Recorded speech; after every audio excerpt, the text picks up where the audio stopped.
Bartimaeus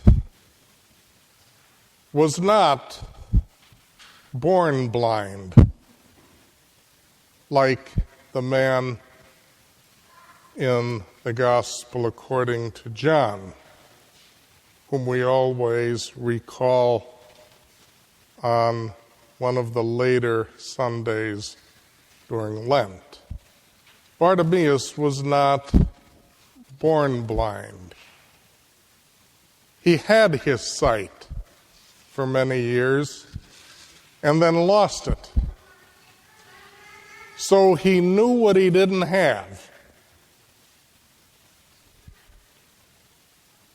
And on top of it, he was reduced to begging by his blindness and disability, so that he was without human dignity.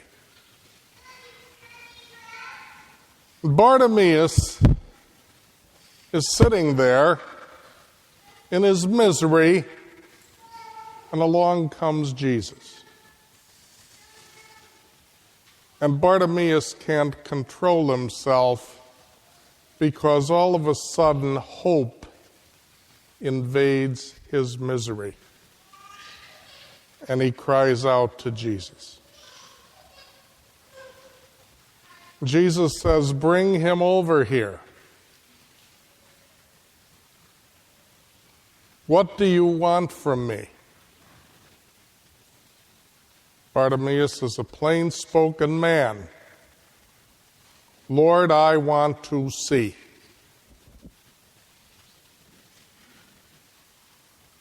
He receives his sight, and what does he do? Go back to his former life? No.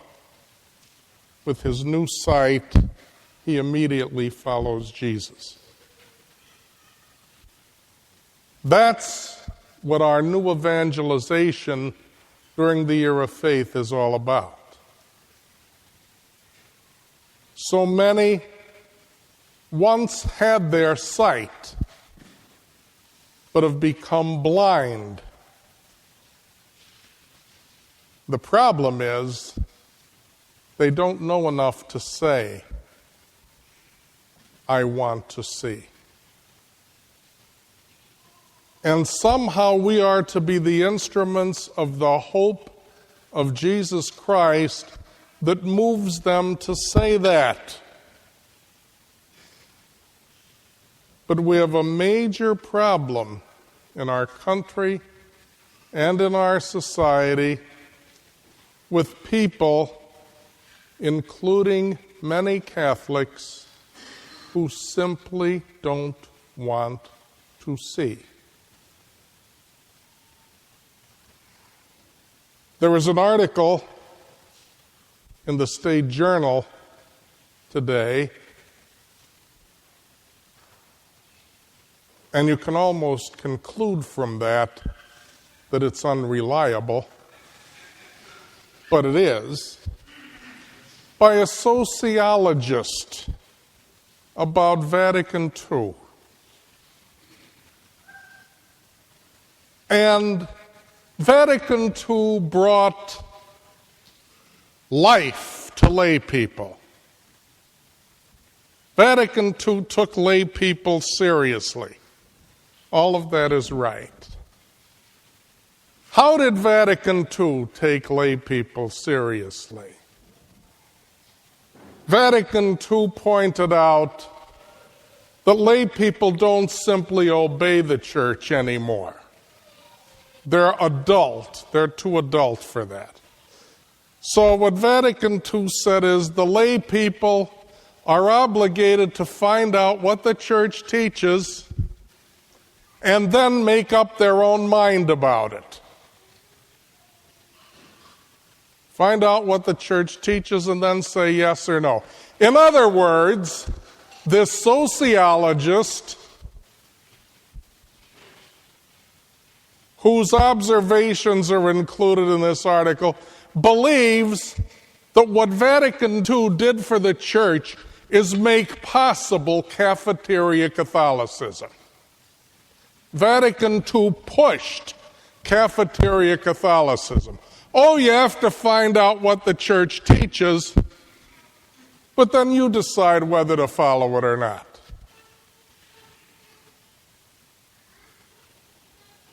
If one is called to be Catholic, one follows what the church teaches.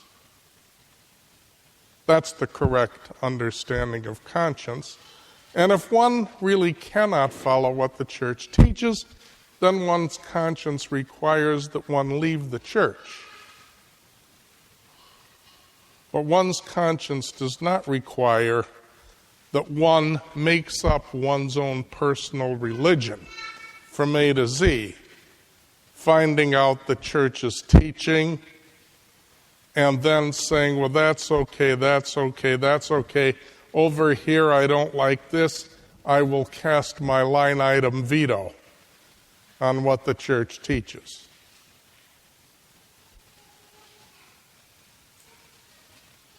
Cafeteria Catholics were not always blind, but now they are. And they don't want to see. And the reason they don't want to see is because there are people around telling them the whole point of Vatican II was to create cafeteria Catholicism.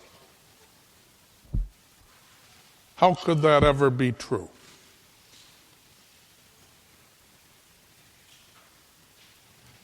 There are many Catholics who happen to be Democrats who don't want to see. There are many Catholics who happen to be Republicans who don't want to see. What is there to see? A candidate who promotes abortion without restraint and at no cost. Promotes abortion. And on top of it, it's free. Promotes artificial contraception. And it's free.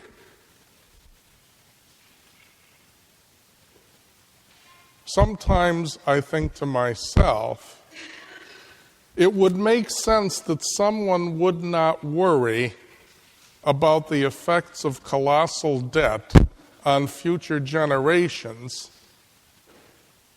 if their policy discourages future generations. If abortion is promoted, free. If artificial contraception is promoted, free. Who are going to people future generations? The birth rate goes down, down, down, down, down. And so you worry less about handing on a debt to future generations because there might not be any if we just abortion and artificial birth control ourselves as a culture and a society into oblivion.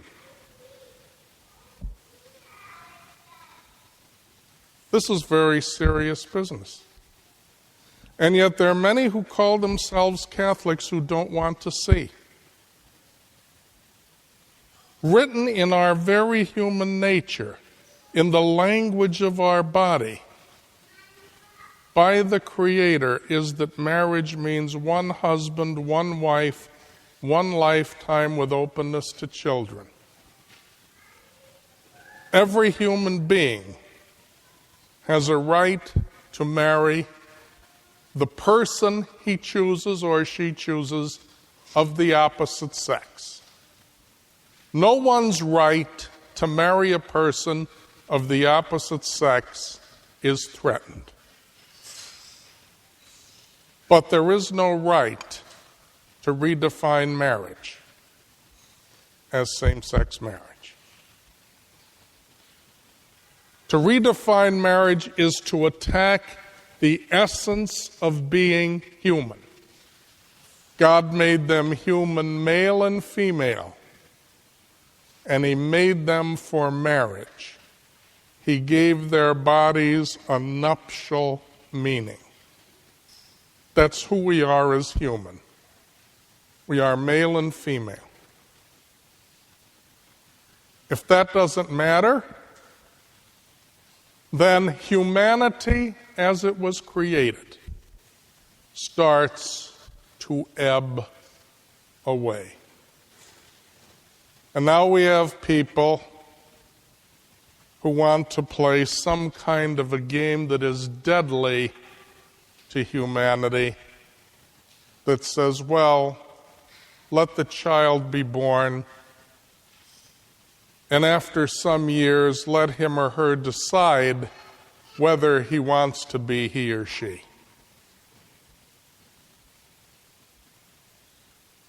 Instead of being what God created me to be, I become what I think I am. God is no longer in charge. What I think is in charge.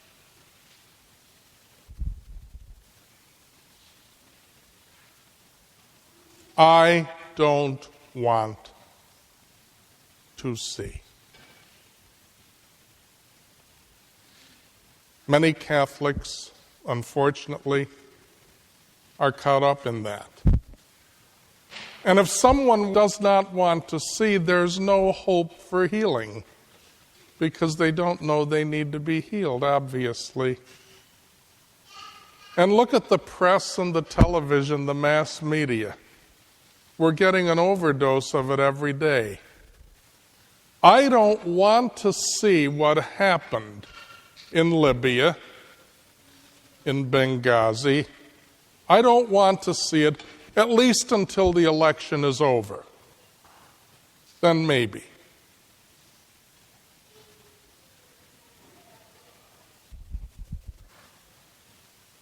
Bartimaeus' salvation turned out to be in those 4 words, I want to see. Our country and our culture, including many Catholics, proclaim, I don't want to see. That's the challenge of the new evangelization. And that's the challenge that awaits our country, that we have to face, ready or not, on November the 6th. And I'm terribly afraid that we're not ready to face it. Because an electorate that doesn't want to see, including Catholics, cannot elect wisely.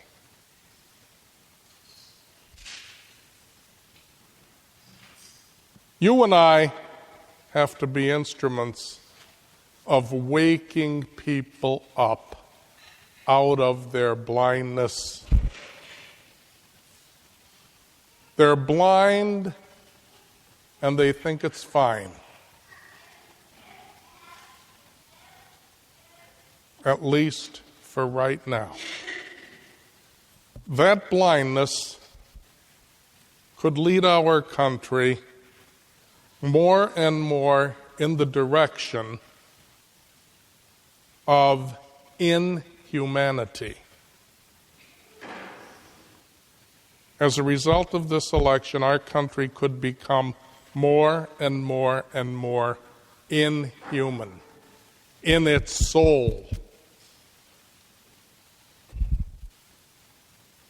And the consequences of that, foreseen and unseen, would be catastrophic. This is the most important election in my lifetime. The essence of what it means to be human is what's at stake. That's far more important than the economy. Because if humanity is under attack, nothing can go right with the economy. We have to pray hard, and we have to speak up in the next 9 or 10 days to our friends, our neighbors, our fellow family members who don't want to see. If they can discover that in not wanting to see, there is no hope, there is no joy, maybe they would repent by God's grace. And so above all, we have to pray for them, pray for our country, pray for those who do not want to see, that they will decide in favor of hope, and that for the long-term future of our country, they will choose life rather than death for humanity. Praise be Jesus Christ.